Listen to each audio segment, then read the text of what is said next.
Добар ден на сите. Добар ден и од мене. Се надевам дека поминавте добро лето, топло лето, на прекрасни места со прекрасни луѓе. Она што го земавте со себе се сите оние убави спомени и ги испративте децата на првиот школски ден.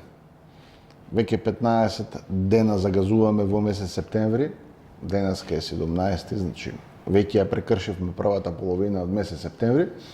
И еве се враќаме повторно со нова емисија за безбедноста и здравјето при работа, за работите поврзани со трудот, со мојот драг колега Лазар. Да. Ги пративме, велиш, децата, но ја верувам безбедно ги испративме. Само така, друга не. Добро, годината започна очимената со доста предизвици, но тоа е друга тема, исто поврзана со трудот, со работните односи, нели, во однос на правата на просветните работници и така натаму, но верувам тоа е Што е интересно. посебна интересна тема, Интересно. која Тоа што треба да мене го- ме инспирира. Тоа треба да го третираме во некој од емисиите. Да, со задоволство, со задоволство.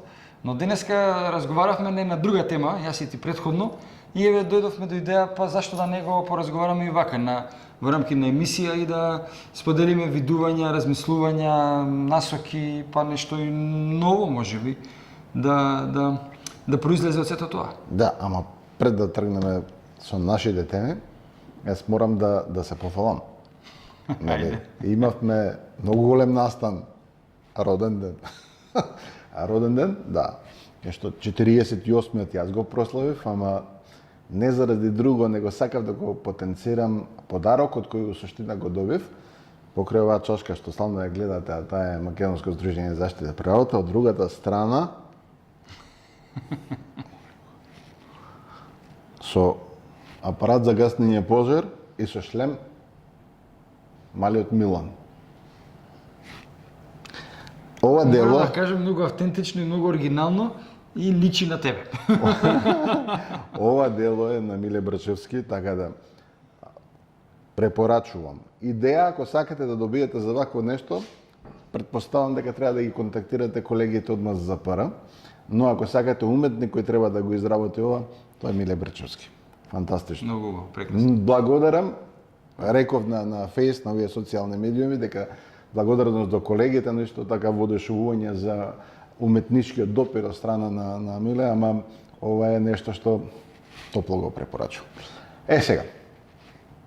Чекај, нема Празнајте ја се, сега, пошто празнајте ја немам Facebook и не знам кога ти е роден, еве сега и јас сум изненаден, ма дозволи јавно и од вака да ти честитам. Среќен роден ден, да си здрав и жив. Ти посакувам многу пред се семејни успеси и професионални сега. Фала. На фамозниот 15 септември Значи било пред се два. појавил фамозниот. Како и да е. Да си преминеме ние на нашата тема. Разговаравме приеска за еден настан кој исто така се случуваше во месец септември, а тоа е бевме повикани од страна на Министерството за труд и социјална политика да продискутираме во однос на измени и дополни на тарифникот, народски кажам, меѓу нас, тарифникот за услугите за безбедност и здравје при работа. Ние направивме неколку средби дури со конкретно колегите кои работат на оваа проблематика, поточно фирмите кои се овластени од Министерството за труд и социјална политика за да дојдат со свое мислење, истото да го споделат, да го препратиме до Министерството за труд и социјална политика, но пред да почнеме во анализа, нема да одиме толку во детали, него многу повеќе ќе одиме во суштината на еден таков документ. Каква е праксата, барем ти, од правен аспект, каква е праксата и кои се професии ти ги има сретно дека се во суштина предефинирани со одреден тарифник? Па морам да забележам дека во последно време има една тенденција, последна деценија, за одредени професии да се услугите нормираат. Порано тоа беа, знаеш, и ти и почитуваните гледачи и слушатели знаат, тоа беа адвокатите, адвокатскиот тарифник, уште од минатото беше еден вид на водич, би рекол минимален стандард по кој што адвокатите се движат и по кој што функционираат. Имат минимална цена. Но таа е минимална, законот дава можност да нели во рамките на извршување на професионалните обврски адвокатите договараат и по високи цени и тоа не е спорно, тоа е дозволено, тоа се случува во пракса, секој адвокат се цени колку, како, што и така натаму. Во пракса знам дека има и под тој тарифник, сега вака искрено. Меѓутоа нема да навлегувам во детали, некои адвокати за да бидат поконкурентни, тарифникот на пример предвидува за изготвување на една тужба 6000, не знам и кусур денари, они велат добро, ќе ти ја направам за 4000. Сега како тоа го изведуваат, сметководствено финансиски тоа е нивно. Карапанџа, нивните тајни. Што ми е поентата? Не ми е поентата се да разобличувам тука некои девијации или слично, меѓутоа да споделам некои искуство каде што кога се нормираат определени нешта, прво прашањето дали воопшто може да се нормираат цени и да се направат некоја рамка во која што ќе се движи професијата, професионалците. Така, тоа е првото основно прашање. прашање. Дали си ти присталица на еден таков да кажеме правилник, тарифник кој што у суштина би требало да даде некој смер во однос на наплата или компензација на услугите. Да разбирам. Само да довршам. Беше моментот со адвокатите, тоа нешто се случува во последно време со сметководителите, со стручните лица, значи со професионалците во делот на БЗР. Исто така имаме определен правилник кој што регулира и цени и така натаму. Меѓутоа, секоја работа, знаете, има и добри и лоши страни. Зависи во која почва се всадува одредено семе, дали ќе даде плод. Одредено семе на одредена почва дава веднаш растение и плод, а негде бара некои посебни услови. Знаете, на нашата почва, македонското општество, веројатно се уочила потребата дека во одредена фаза од нашиот развој, демократски, економски, финансиски и така натаму, потребно е да се некои работи стават во одредена рамка за да не дојде до евентуални злоупотреби. Другата страна на медаљата е да се остави пазарот да сам ги регулира односите и сам да ги детерминира. Ако се остави само на пазарот да се регулираат нештата, тогаш имаме една многу интересна, по мене, да видам вака да предвидувам една можна ситуација која што има веројатност да се случи, а тоа е дека во пракса се покажува ако се остави да, во конкретниот случај, стручните лица сами определуваат буквално сами, автономно, која е цената и колку ќе биде, или што велиш ти, окативно во некој ситуација е за ова од јутуре. Толку кошта, нели, како да договараш со некој мајстор. Има една интересна ситуација или опасност, која што, прво, има колеги во вашата бранша, секаде е тоа така, каде што се спремни да одат, да ги туркаат цените. Да ги туркаат цените да паѓаат доле. Уништувањето, буткањето на цените, пазарните цени на една услуга, посебно од таков тип, каде што има интелектуална, каде што има внесување на одредени параметри и други нешта кај што се мерат и така натаму, но има и еден интелектуален духовен труд, секогаш има една опасност да се губи на квалитет. Зошто го кажувам ова? Ако јас знам дека мене реално ме кошта да извршам една проценка, да речеме 1000 евра во одредена компанија, комплет, пример. Јас велам, слушај, ја ќе ти ја направам за 600 евра. Само дај ми ја мене работа, ја ќе ти ја средам, ја ќе ти ја направам. Многу е веројатно дека калкулирам во тој момент со квалитетот. Помалку време да посветам, да направам една поповршна анализа, да некои работи не ги земам во предвид за сметка на квалитетот. Не знам дали се слагаш со мене, не, но таа И опасност постои и сум ја видел во пракса многу пати. Не, се покажа, затоа што мислам дека една од причините зашто дојдоа со тарифник беше заради тоа што стигна за обука, за безбедно работење, по човек да биде 15 денари. Значи, прво и основно 15 денари не можеш да наплатиш доколку ти всушност си вложил интелектуален напор, доколку си подготвил, да кажеме, тематска целина, доколку си го изготвил модулот, доколку си направил, да кажеме, еден куп работи кои би требало на крајот на крајовите да, како знаење, ми ги искомуницираш на одредена целна група. Заради тоа тргна, да кажеме, дури целиот процес за донесување на тарифник. И тука, на некој начин, кога дојдовме во ситуација да тарифникот го здогледа светлото на денот, почнавме на некој начин да воведуваме ред. Но она што во суштина сега се случува, апропо ова што го зборуваш, Имаме повторно девијации каде што луѓево као на некоја си олимпијада стално наоѓаат некои си нивни и терпеовски манири како всушност дека треба да го заобиколат системот. Едни велат бидејќи се стекнати дури и со лиценци да треба во исто време може да вршат дури и прегледи, но исто време можат и да нудат услуги, да велат да, ние овие ќе ги направиме без пари, овие колку да ги земеме, бидејќи тие се повторуваат прегледите, да кажеме, на одреден временски период. Така е, да. По-често него овие за безбедност при работа. Од друга страна пак имаме ситуации дека мноштвото ние, дури јас лично ги имам посведочено, ги имам искомуницирано, да кажеме, до Државен трудов инспекторат, дека одредени проценки на ризик се не се однесуваат на фабриката или на компанијата каде што се прават. И на Тоа е крајот многу голем проблем. Ако ама гледај, тука веќе има индикација на copy-paste концепт. Значи сум направил тоа нема некоја авторство. проценка. Тоа нема авторство, тоа има го користам кражба. темплейтот и само сега нешто менувам горе. Доаѓаме во ситуација дека гледајќи го тоа, работодавачите, знаеш ли кое прашање го поставуваат? Директно комуницирано со нив. Зашто да ти го плаќам? Зашто јас топче хартија да ти плаќам јас земам ти цената 1000 евра, но далеко не е толку. Значи зошто јас тебе да ти го плаќам тоа топче хартија 1000 евра? Јас се сложувам, ако е тоа ископирано, ако е тоа пастирано, тогаш е најскапо платена хартија. Значи нема интелектуален труд внатре, него едноставно поминува сето тоа во оние оквири каде што би требало да дојдеме само пред инспекција да помине. Се плашам дека мноштвото овие работодавачи кои денеска на пример ги имаме овде во Македонија, мноштво од нив работат во насока на тоа да помине само пред инспекција. Што е трагично и после тоа, кога всушност поминува само пред инспекција, а не се коригираат работниците, изложени во такви небезбедни работни услови, која им е логиката? Велат, да, за тој ист труд кој го вложувам овде, јас ќе го напуштам тоа работно место и Германија, Италија, горе, миграција. Не знам, се случува на некој начин, јас и ти се обидуваме често пати ти од правна, јас од инженерска перспектива да ги посочиме работи, никако не ми е јасно зошто не сваќаат луѓето дека самите си ја бичкијат гранката на која седат. Дека всушност краткотрајно е тоа што всушност поддавањето на услугата, поддавањето на квалитетот.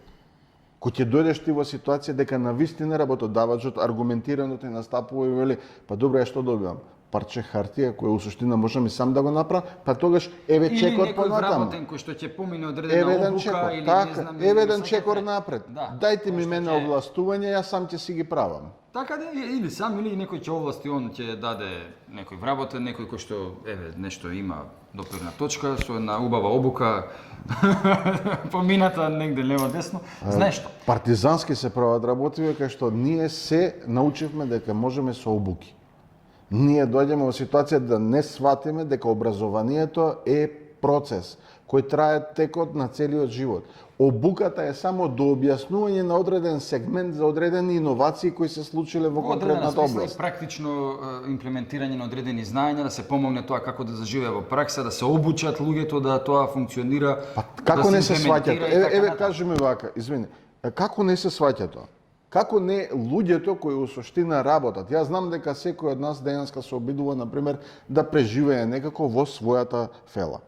Како не се сваќа дека кога одиш спротив твојата професија, кога одиш да поддаваш, кога одиш да го симнеш нивото на квалитет, тоа всушност не само за себе, него ти буквално ставаш крст на целата професија за веки веков. Знаеш што?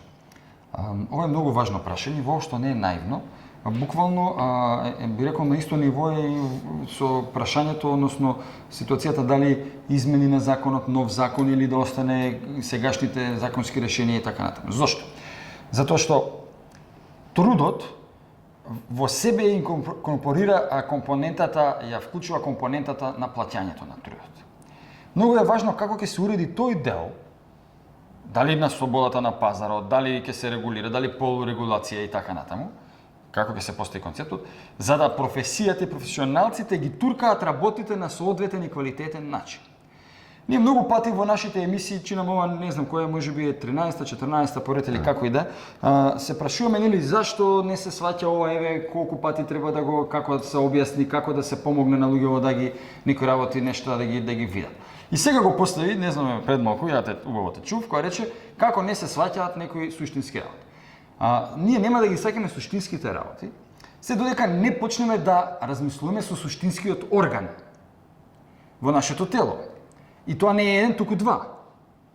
Тоа е срцето и умот.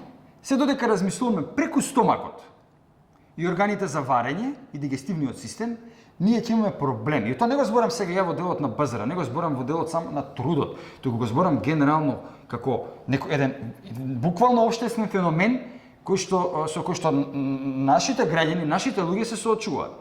Знаеш ли ти колку мина си го прашува тоа прашање? Што е работа, зашто вака, зашто онака, зашто како да има некој синдром на самоуништување, на некоја проклетија која што се врти и се турка од генерација на генерација.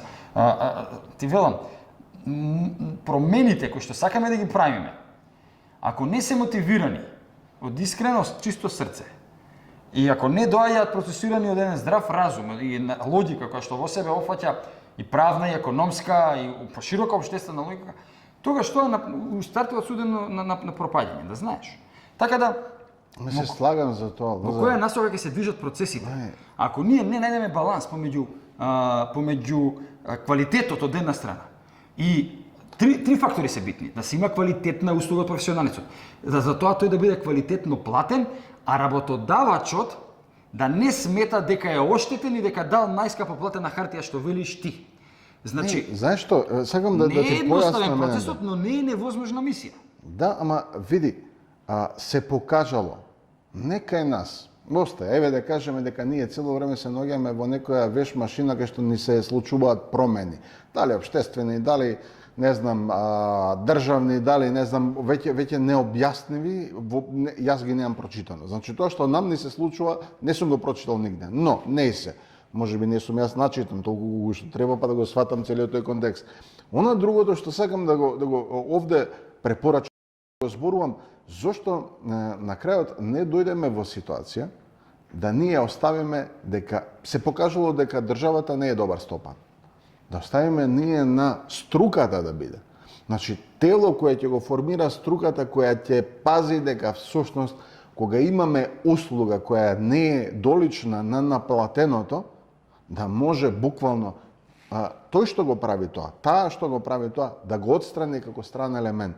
Зашто ние се до нај момент, додека доаѓаме во ситуација да сметаме, буквално него повторуваме она што го прави нашето тело, дека тоа е нели изложено на мноштво, да кажеме, напади, на мноштво штетности, ама имаме конкретни, да кажеме, органи кои се грижат за тоа да остане во таа некоја оптимална состојба. Така и овде. Ние се обидуваме цело време, и тоа стално го зборувам, ако производот кој го даваме не соодветствува со цената, не соодветствува со услугата, тој всушност е непотребен. Мојот концепт е 3 листа да му даеш на работодавачот, ама тие 3 листа во рокот година дена да земе да ги направи не заради мене, него заради себе, заради тоа што тој на тој начин ќе дојде во ситуација да ги заштити и своите вработени, и својот капитал, и својот образ, својот имидж. Значи, она што го вегнеме е континуитет на работата, континуитет на предпријатието, на бизнисот. Ние овде доаѓаме во ситуација дека стално, не знам, кога некој расипам Windows 95 се ресетираме. Ќе дојдеме до одредена ситуација, се обрушуваме, па се ресетираме, се обрушуваме, се ресетираме. Тоа е само доказ за еден многу важен момент. А дека ние какви да правилници носиме, какви закони да носиме, идеални во наводници, кои што реално не постојат. Многу е поважно нешто друго, а тоа е кој ќе ги применува тие нешта. Кој ќе ги имплементира во пракса. Имено, јас се слагам рамковно со тебе во делот кога велиш дека ни е потребно да фелата одлучува. Се слагам. Така е.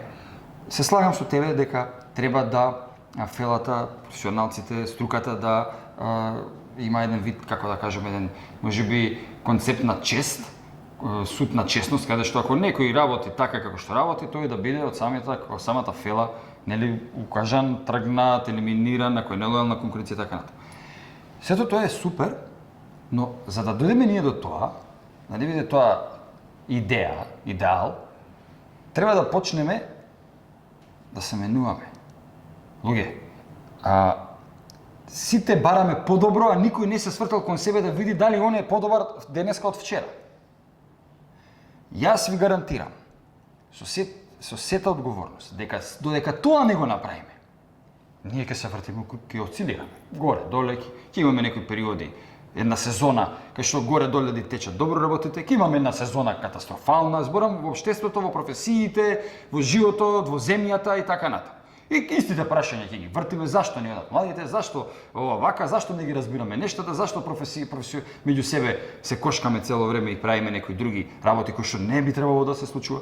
Не нека тоа го нема во светот. Но јас зборам за нешто малце по-друго, нешто малце подлабоко. Ние ги имаме сите аспекти во оваа сфера, каде што јас и ти денес разговараме, да направиме една добра работа.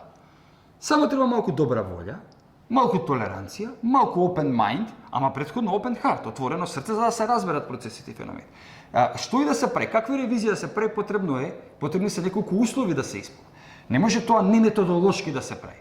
Не може и секој да си го каже својот став и секој ќе си тргне од својот личен интерес, нели јас како да си го заштитам мојот бизнис, мојата професија и сега ќе изложам некои моje видување. Јас сметам дека тарифникот правилникот треба вака да биде и вака и ја ќе се држам за тоа. Мора да го научиме моментот да ги согледуваме работите пошироко визионерски, да имаме момент да ги обуеме чевлите и на другиот, на колегата, на конкуренцијата, да имаме па зашто и он така ги гледа нешто, да ги разбираме работите малце по-комплексно, по-сложено. Тоа бара токму моментот на вклучување на двата клучни органа, а тоа е срцето и умот, а не стомакот. Методологија, момент на една анализа, добра анализа, но не анализа која што ние многу често и ги правиме анализите во оваа земја и остануваат негде во некоја папка, во некој класер или негде објавени и толку е направиме еден настан и толку. Туку тоа што се прави како нешто треба да остане како трајна вредност и луѓето да го имаат како момент да го абсорбираат, да го читаат, да го анализираат, да анализираат анализа. Да не почнуваме се од ново, што викаш ти рестарт. Да, ама ти зборуваш сега за криза на интелектуалното општество овде во Македонија. Јас зборувам за многу повеќе и од тоа, да. Влегува и тоа секако. Дека е криза на интелектот, криза на... А што правиме со правилникот? Еве за крај. Не, знаеш, кога разговараме еве вака, чисто да се надоврзам на овие твои зборови. Јас и ти фрлам ракавица сега, да си седнеме, да си направиме правилник кој у суштина ќе го споделиме со МТСП. Ќе вклучиме луѓе кои сметаме дека можат нешто да кажат, од друга страна ќе го споделиме со нашите членови, со нашите луѓе, да видиме дали може нешто плюс да нешто што сме превиделе, но она што ќе го побараме и ќе се надоврзаме дека не смееме да дојдеме во ситуација да зборуваме за окативни вредности, него мора да бидат методолошки издржани. Апсолутно. Значи мора да се докаже зошто тоа чини толку и всушност која е додадената вредност која тоа што ќе го направи стручното лице или компанијата која има овластување би донела на самиот работодавач, а со тоа и на самата компанија, на самите работници внатре. Затоа во наредниот период нема да си одел нигде, одморот и заврши. Остануваш тука, МЗЗПР те ангажира да заедно со мене, заедно со колегите, направиме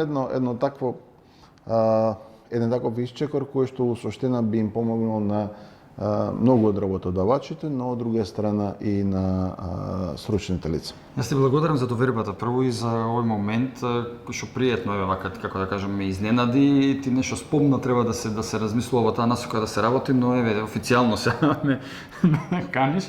Како граѓанска организација. Да, ти благодарам на вистина, со задоволство ќе се вклучам, со вера и надеж дека тоа што ќе го изработиме, кои да се, јас, ти или уште некој како размислуваш и ти, кои би се вклучиле, еве ќе размениме и во тој дел ставови, да на вистина помогне на институциите, на органите, на колегите, на пријателите и на непријателите, за да изградиме подобар систем за сите нас. Без разлика што сме Не најдобар, него подобар. Тоа ми се допаѓа, затоа што кога ќе го изградиме подобриот, секојаш има можност за надградување. И други колеги кои ќе видат дека ние сме сгрешиле нешто, да го надградат тоа. така. Да ти се заблагодарам за учеството и во ова, овој продолжеток на серијалот за на кафе во МЗПР. Фала ти, јас веќе ова го сметам за една работа Да. која што ја туркаме со Се добра туркаме. волја и со чиста мисла. Поздрав за сите вас, она што ставно го порачуваме е да кликнете таму, претплатете се на каналот на МЗПР, ставите едно лајкче, споделете го со вашите пријатели, од друга страна и учествувате, живо учествувате во темиве кои се поврзани со безбедност и здравје при работа. Следете на социјалните медиуми и останете ми живи и здраво. Поздрав. Чао.